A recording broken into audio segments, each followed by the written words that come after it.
अस्सलाम वालेकुम, क्या हाल चाल है जी? खैरियत है? ठीक ठाक हैं आप? आज की वीडियो में हम लोग डिस्कस करने वाले हैं कैलकुलेटेड ट्रिक्स। और कैलकुलेटेड ट्रिक्स में हम लोग डिस्क्राइब करेंगे या एक्सप्लेन करेंगे आपके पास कि कैसे हम लोग अपनी जो हायर पावर होती हैं, लाइक आपके पास जो है पावर 3 की इक्वेशंस होती हैं, आपके पास लेट्स से आपके पास एक्स क्यूब आ रहा है, एक्स स्क्वायर आ रहा है, एक्स पावर 1 आ रही है, और फिर आपके पास एक्स पावर यहाँ पर 1 के साथ एक्स पावर 0 कह सकते हैं। इस तरह की इक्वेशन आपके पास आती है तो आप इसको कैसे सॉल्व कर सकते हैं और इससे कैसे आप वन स्टेप में आंसर निकाल सकते हैं।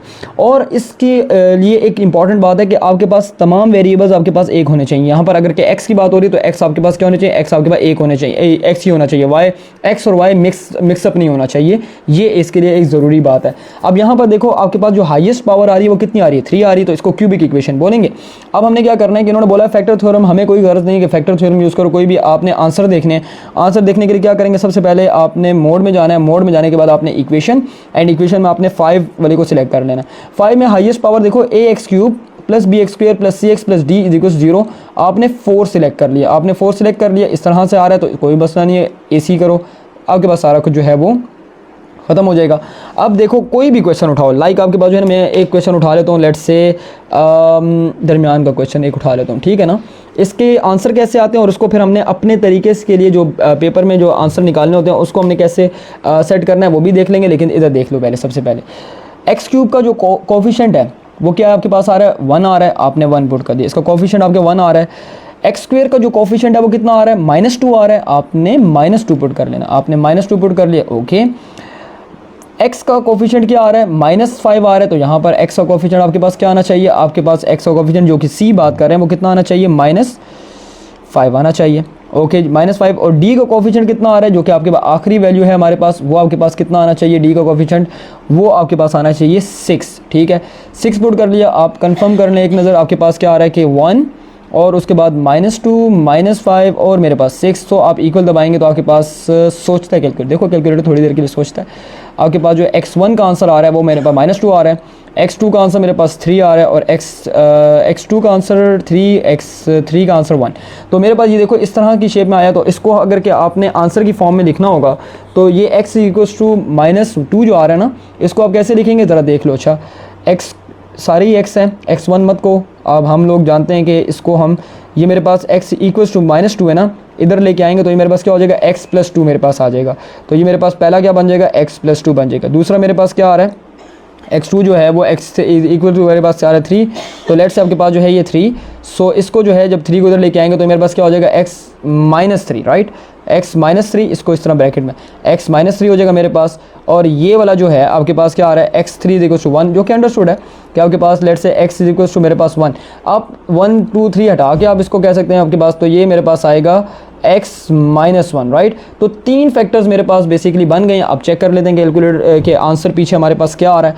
आपके पास 5.4 में क्वेश्चन नंबर 5 आ रहा है आपके पास। जब अगर कि हम पीछे देखें तो मेरे पास 5.4 में आपके पास क्वेश्चन नंबर कौन सा आया है? 5। तो क्वेश्चन नंबर 5 आपके पास आ रहा है। अगर कि हम लोग देखें तो हमारे पास जो है ये question number 5, x - 1, x - 3, x + 2। तो देखो ये ऑर्डर का कोई मसला नहीं है, x - 1, ठीक है, आगे पीछे लिख सकते हैं, x - 3 और x + 2। तो ये मेरे पास जो 5.4 में 5 का आंसर आ रहा है। तो आपके पास कोई भी इस तरह की इक्वेशन हो जो कि हायर ऑर्डर की इक्वेशन आ रही है, जो कि क्यूब है, फिर एक्स स्क्वायर है, फिर x है, और मेरे पास लेट्स से आपके पास आ रहा है, तो आप इस तरह से सॉल्व कर सकते हैं। और दरमियान में अगर कि एक कोफिशिएंट, लेट्स से हम लोग कैसे कह सकते हैं कि अगर x ना होता, एक्स स्क्वायर ना होता, तो उसकी जगह हम लोग 0 लिख सकते हैं, तो कोई इशू नहीं आता। तो हम लोग मतलब कि कर सकते हैं। चलो आपकी तसल्ली के लिए एक और क्वेश्चन कर लेते हैं। आप अगर कहते हैं कि नहीं सर ये इस तरह से कैसे आ गया, एक क्वेश्चन तो हर कोई कर सकता है, हम आखिरी क्वेश्चन 8 उठा लेते हैं। सबसे जो आखिरी क्वेश्चन अमूमन मुश्किल होते हैं। आपके पास एक्स क्यूब का कोफिशिएंट मेरे पास क्या आ रहा है? 2 आ रहा है। आपने 2 पुट किया। एक्स स्क्वायर का कोफिशिएंट क्या आ रहा है? मेरे पास 1 आ रहा है, ठीक है। एक्स का कोफिशिएंट क्या आ रहा है? मेरे पास -2 आ रहा है। और डी का कोफिशिएंट मेरे पास क्या आ रहा है? -1 आ रहा है। सो मेरे पास जो है अगर के देखा जाए तो x1 = -1, x2 = 1 और x3 = -1/2। इसको सॉल्व कर लेते हैं। इसको सॉल्व करने का तरीका बड़ा इजी है। आप पहले अपनी वैल्यूज़ को क्या करते हैं, इस तरह से लिख लेते हैं कि x किसके बराबर आ रहा है? x यहाँ पे मेरे पास बराबर आ रहा है -1। इसको हम लिखेंगे x + 1, ठीक है। x + 1 इक्वल नहीं आता, इक्वल हट जाएगा, एक फैक्टर बन गया मेरे पास। इसके बाद जो है अगला वाला क्या आ रहा है, अगला वाला x2 जो है मेरे पास इस तरह से x2 इक्वल, इसको x ही लिखना था, x इक्वल्स टू मेरे पास 1, और मेरे पास इधर जाएगा तो मेरे पास क्या हो जाएगा, x माइनस 1 हो जाएगा मेरे पास, ठीक है। और इसके बाद x3 जो है ये मेरे पास -1/2 के बराबर है, तो x इज इक्वल्स टू -1/2 के बराबर आ रहा है। तो आपने क्या करना है, पहले 2 को मल्टीप्लाई कर दो, 2 मल्टीप्लाई हो जाएगा आपके पास, तो 2x इज इक्वल टू -1, और फिर -1 इधर आएगा तो मेरे पास क्या आ जाएगा 2x + 1 ब्रैकेट आपके पास। तो एक ये फैक्टर, एक ये फैक्टर, एक ये फैक्टर, तो इसको इस तरह से लाइन में लिख लेते हैं। तो डैट वुड बी x - 1 और ये मेरे पास 2x + 1 मेरे पास आ रहा है। तो ये मेरे पास कहानी आपके पास आ गई है, जिसको हम लोग कहते हैं कि मेरे पास अगर के देखा जाए तो ये 3 फैक्टर्स आ रहे हैं। आप कंफर्म कर लेते हैं कि क्या हमारे पास इसका आंसर आ रहा है या नहीं आ रहा। तो 5.48 नंबर क्वेश्चन आपके पास है, तो देख लेते हैं पीछे जाके कि हमारे पास क्या आ रहा है।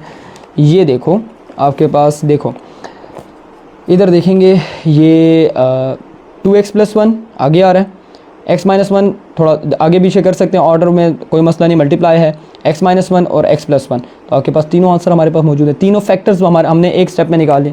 तो मेरे ख्याल से अब आप लोगों को कोई मुश्किल नहीं होगी कि आपके पास क्या सीन चल रहा है, क्या हो रहा है हमारे पास।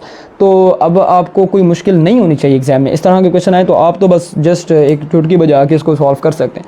तो आई होप कि अब आपको ये समझ आ चुका है और आपको ये ट्रिक पसंद भी आई होगी और आपने कुछ नया सीखा। ये पूरी की पूरी एक्सरसाइज इस तरह की आपकी जस्ट कैलकुलेटर से सॉल्व हो सकती है। तो इस उम्मीद के साथ कि आपको समझ आ गई है और आप लोगों की वीडियो पसंद भी आई है, और आप लोग जो है ये भी उम्मीद कर सकता हूँ कि अब आप लोगों को भी बताएंगे कि सर का ये चैनल है और सर की ये वीडियोस हैं, और ये हमारी पूरी एक सीरीज़ है, पूरी क्लास 9 के जो कोर्सेज़ हैं जो कि इस कैलकुलेटर से 991 ES से होते हैं, और MCQs वगैरह वो सारे के सारे हमने सॉल्व किए हैं। तो आपको ये पसंद आ चुका है और आपको जो है ये समझ भी आ गया, तो लोगों को रेकमेंड कीजिए, शेयर कीजिए, और आपका ये शेयर करना मेरे कॉन्फिडेंस को बूस्ट करेगा। तो चलिए अपनी नेक्स्ट वीडियो मिलेंगे, तब तक के लिए अपना ख्याल रखिएगा, मुझको इजाज़त दीजिए, अल्लाह हाफ़िज़।